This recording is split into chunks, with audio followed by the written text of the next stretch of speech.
Assalamualaikum warahmatullahi wabarakatuh. Jadi di video ini saya akan membahas materi tentang komunikasi pemasaran level individual. Sebelum masuk ke materinya, perkenalkan nama saya Maestina Delomo, mahasiswi IAIN Palopo dari Fakultas Ekonomi Bisnis Islam, jurusan Ekonomi Syariah semester 5.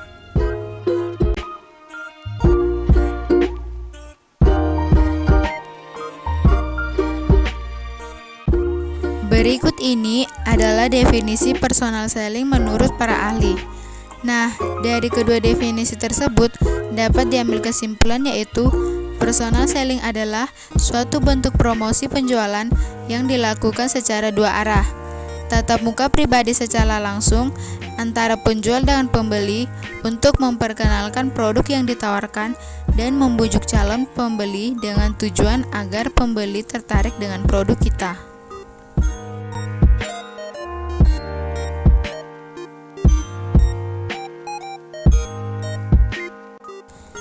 Personal selling bertujuan untuk membangkitkan kesadaran mengenai tersedianya suatu produk, membangun minat pembeli, hingga dengan membandingkan harga dan syarat jual beli, serta penyelesaian transaksi.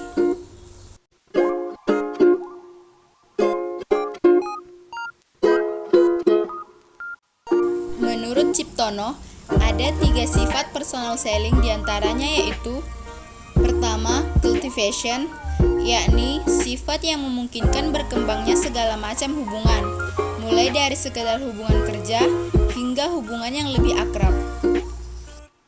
Yang kedua, response, yakni situasi yang seolah-olah mengharuskan pelanggan untuk mendengar, memperhatikan, dan menanggapi. Dan yang terakhir, personal confrontation, yakni adanya hubungan yang hidup, langsung dan interaktif antara dua orang atau lebih.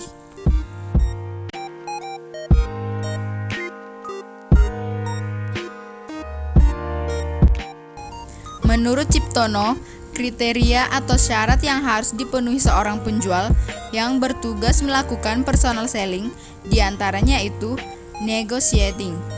Pelaku personal selling diharapkan memiliki kemampuan dalam melakukan negosiasi dengan disertai syarat-syaratnya. Yang kedua, salesmanship. Pelaku personal selling harus memiliki pengetahuan mengenai produk dan seni menjual, seperti cara bagaimana mendekati pelanggan, mengatasi klaim pelanggan, melakukan presentasi, maupun cara meningkatkan penjualan. Dan yang terakhir, relationship marketing, yaitu pelaku personal selling harus tahu cara membina dan memelihara hubungan baik dengan pelanggan.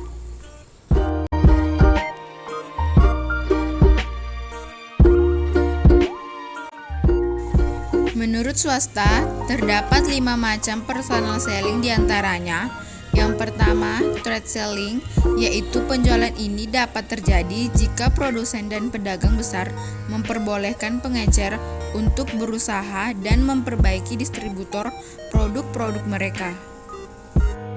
Yang kedua, missionary selling, yaitu penjualan berusaha ditingkatkan dengan mendorong pembeli untuk membeli barang dari para penyalur perusahaan. Yang ketiga, technical selling, yaitu meningkatkan penjualan dengan pemberian saran dan nasihat kepada pembeli agar pembeli membeli barang dan jasa yang ditawarkan. Yang keempat, new business selling, yaitu berusaha membuka transaksi baru dengan mengubah calon pembeli menjadi pembeli. Jenis penjualan ini sering digunakan oleh perusahaan asuransi.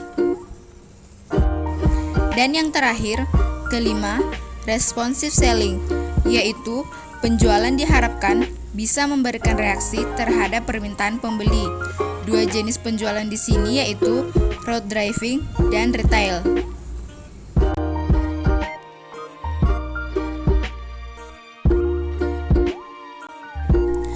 Menurut Saladin dan Usman, terdapat 3 bentuk personal selling, diantaranya yaitu: pertama, field selling, yakni tenaga penjual yang melakukan penjualan di luar perusahaan dengan mendatangi dari satu rumah ke rumah lainnya, atau bisa juga dari perusahaan ke perusahaan lainnya.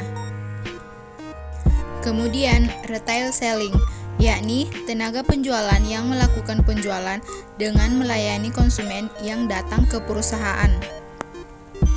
Dan yang terakhir, executive selling, yaitu hubungan yang dilakukan oleh pemimpin perusahaan dengan pemimpin perusahaan lain atau pemerintah dengan tujuan melakukan penjualan.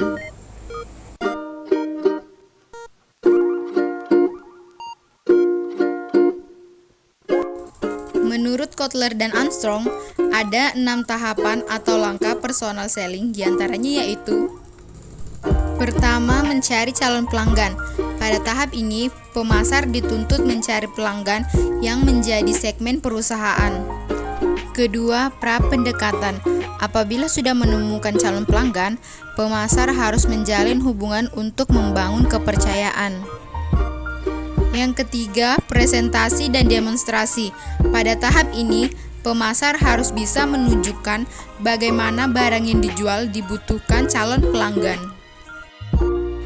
Yang keempat, mengatasi keberatan. Biasanya, calon pelanggan memiliki keberatan untuk membeli produk, seperti keberatan akan harga yang terlalu mahal. Dalam hal ini, pemasar harus bisa mengatasinya dengan memberikan diskon atau dengan cara yang lainnya. Kemudian poin yang kelima, tindak lanjut dan pemeliharaan. Maksudnya, pemasar harus bisa menjaga pelanggan agar tetap loyal terhadap produk. Sebagai contoh, menelpon pelanggan mengenai produk yang sudah dibeli. Dan yang terakhir, penutupan. Pada tahap ini, pemasar harus bisa menentukan apakah pelanggan ingin membeli produk atau tidak. Momen ini harus dilakukan dengan sangat hati-hati karena sangat mempengaruhi keputusan pembelian. Baiklah, itulah tadi pembahasan materi tentang komunikasi pemasaran level individual atau personal selling. Kurang lebihnya mohon dimaafkan. Wassalamualaikum warahmatullahi wabarakatuh.